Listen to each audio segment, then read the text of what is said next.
sendiri dan lingkunganku. Identitas diri adalah mengenal dan menghayati dirinya sebagai pribadi sendiri.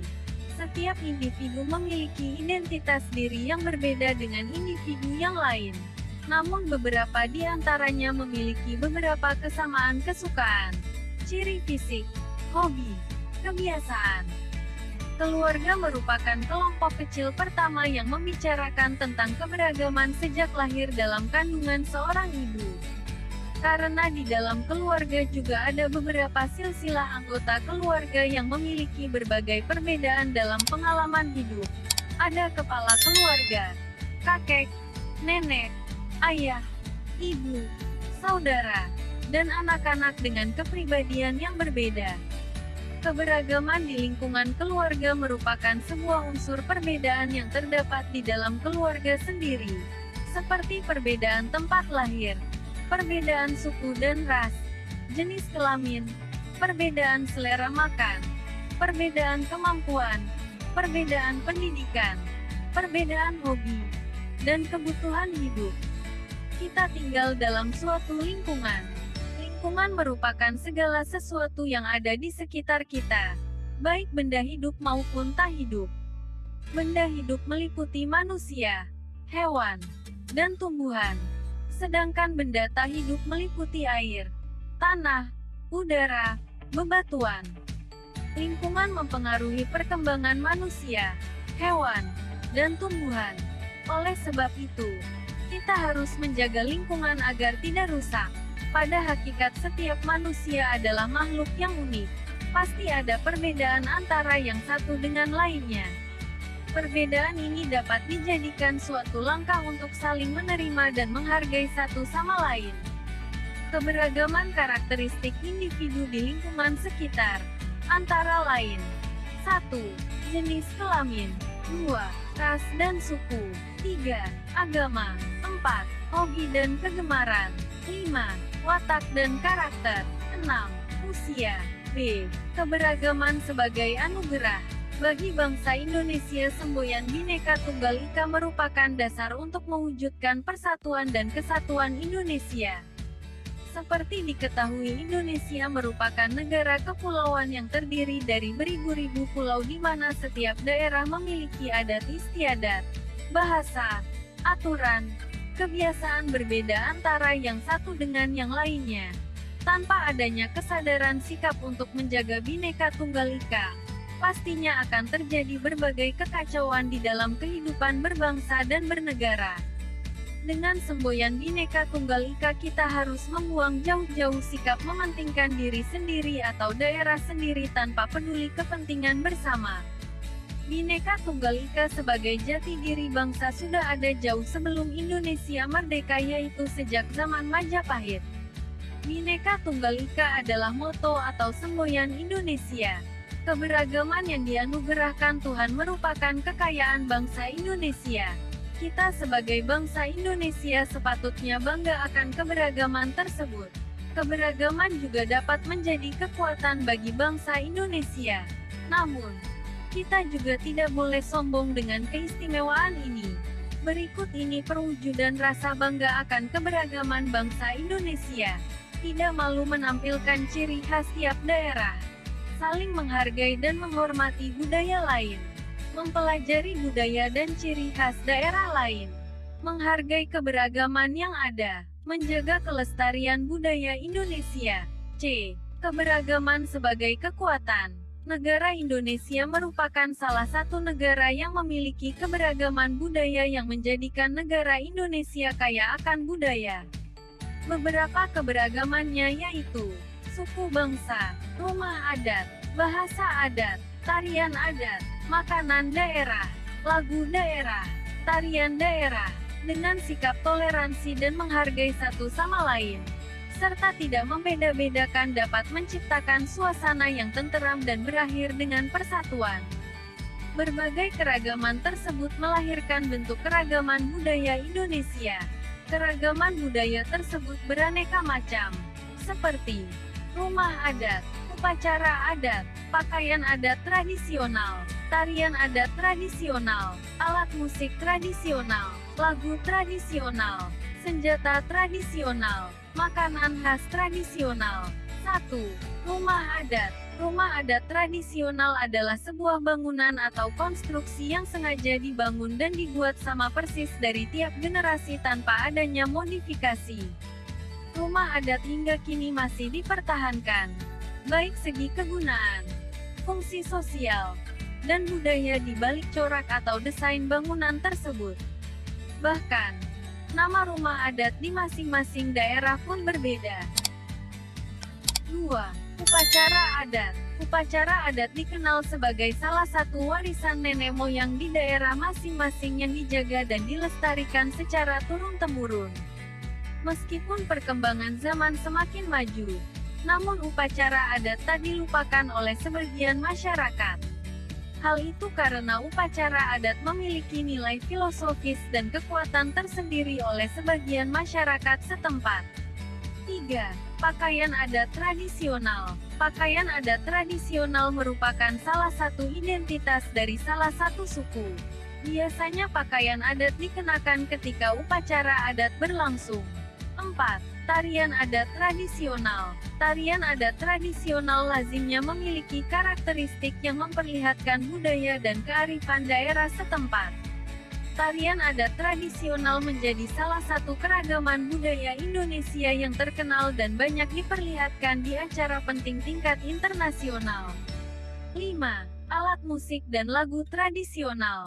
Bagi kehidupan masyarakat adat, alat musik tradisional memiliki 3 fungsi, yaitu sebagai salah satu media atau sarana upacara adat, pengisi latar musik pada pertunjukan seni, sarana ekspresi, kreasi, bahkan komunikasi. 6. Senjata tradisional. Awalnya senjata tradisional digunakan untuk berburu, berladang hingga melindungi diri dari musuh. Seiring berjalannya waktu, senjata tradisional menjadi jati diri serta simbol dari suatu suku serta aset kebudayaan sebuah daerah yang mengandung nilai serta norma budaya yang dianut masyarakat tersebut. 7. Makanan khas. Sebagai negara kepulauan dengan tanahnya yang subur serta dapat menumbuhkan berbagai jenis tanaman, menjadikan Indonesia kaya akan hasil bumi yang beragam. Sehingga muncul sajian khas dari masing-masing daerah dengan memanfaatkan hasil bumi yang ada. Sajian tersebut menciptakan makanan khas dengan cita rasa yang melekat di setiap hidangannya. Berikut contoh adat yang ada di beberapa daerah. DKI Jakarta. Baju adat, baju koko Betawi Sadaria. Rumah adat, rumah kebaya. Senjata tradisional, golok. Tarian adat, tari cokek, ondel-ondel, dan ronggeng belantek. Jawa Barat, baju adat, kebaya Sunda. Rumah adat, rumah panggung Jolopong. Senjata tradisional, kujang. Tarian adat, tari jaipong. Jawa Tengah, baju adat, batik dan kebaya. Rumah adat, rumah joglo. Senjata tradisional, keris. Tarian adat, tari gambyong. Yogyakarta, baju adat, pinjung. Rumah adat, rumah joglo. Senjata tradisional, keris dan tombak. Tarian adat, tari serimpi. Jawa Timur, baju adat, baju gotil. Rumah adat, rumah joglo dan rumah situbondo. Senjata tradisional, celurit. Tarian adat, tari reok Ponorogo. Bali, baju adat, payas alit. Rumah adat, rumah gapura. Senjata tradisional, keris Ki Baru Gajah. Tarian adat, tari kecak. D. Menghargai keberagaman di lingkungan sekitar. Keanekaragaman jangan sampai membuat kita terpecah belah. Keragaman dan keanekaragaman bukan alat pemecah persatuan dan kesatuan, tetapi justru sebaliknya. Keanekaragaman seharusnya bisa menjadi penguat ikatan persatuan dan kesatuan antar warga masyarakat yang satu dengan warga masyarakat yang lainnya. Kita harus menghargai keanekaragaman dan keunikan ini agar tetap lestari, sehingga dapat semakin memperkaya budaya Indonesia. Sikap memandang rendah budaya daerah lain dapat menyebabkan perpecahan dan perselisihan antar suku bangsa, Sikap dan tindakan yang paling tepat adalah kita harus tetap menghormati dan menghargai budaya daerah lain agar bangsa ini semakin kuat dan maju, serta dapat berperan dalam globalisasi. Kita harus dapat menerima dan menyadari bahwa keanekaragaman yang ada di dalam negeri sendiri merupakan sebuah kekayaan bangsa yang tak ternilai. Maka kita berusaha mempelajari keanekaragaman dalam kesenian daerah. Unsur-unsur yang harus dimiliki untuk mendukung terciptanya keragaman. 1. Kompetensi. Kompetensi mencakup kemampuan berpikir dan kecakapan sosial warga negara dalam memenuhi nilai toleransi di masyarakat agar dapat hidup rukun dan damai berdampingan dengan seluruh golongan masyarakat. 2. Institusi. Institusi atau organisasi bergantung pada individu dan wilayah warga negara di mana ia tinggal. 3. Emosi. Secara alamiah setiap manusia memiliki emosi yang melekat pada pribadinya. Faktor emosi seperti perasaan senang, antusias, takut, jatuh cinta atau marah dapat berdampak pada perkembangan proses pluralitas masyarakat. Agar keberagaman yang kita miliki menjadi penguat dan pemersatu bangsa, maka kita sebagai bagian bangsa dan negara Indonesia sudah sepatutnya menjunjung tinggi nilai-nilai menghargai keberagaman sesuai dengan pengamalan Pancasila. Hal ini dapat diwujudkan dengan menunjukkan sikap seperti 1. Menghindari sikap egois. 2. Lebih membuka diri terhadap pendapat dan pandangan orang lain. 3. Menjunjung tinggi nilai-nilai kemanusiaan. 4. Bersikap adil dan tidak membeda-bedakan satu sama lain. 5. Berusaha mengenal dan belajar budaya daerah lain. 6. Menghormati adat kebiasaan suku bangsa lain. 7. Tidak memandang rendah suku atau budaya bangsa lain. 8. Tidak menganggap suku dan budayanya paling tinggi dan paling baik. 9. Menerima keragaman suku dan budaya sebagai kekayaan bangsa yang tak ternilai harganya. 10. Lebih mementingkan negara dan kepentingan bersama daripada kepentingan daerah. Kita bangga menjadi bagian bangsa Indonesia. Kebanggaan ini dapat diwujudkan dengan menjunjung tinggi, mengapresiasi, dan melestarikan budaya yang kita miliki. Berikut adalah beberapa cara melestarikan keragaman budaya di Indonesia. 1. Menyaring budaya asing yang masuk Indonesia. 2. Mengajarkan budaya kepada orang lain. 3. Mengikuti festival kebudayaan. 4. Mengenalkan kebudayaan Indonesia di luar negeri. 5. Mengetahui dan selalu mencari informasi keanekaragaman budaya bangsa Indonesia. 6. Menghormati kelompok lain yang menjalankan kebiasaan sosial dan adat istiadatnya. 7. Menghargai hasil kebudayaan suku bangsa lain. 8. Mempelajari dan menguasai seni budaya bangsa sesuai minat dan kesenangannya. 9.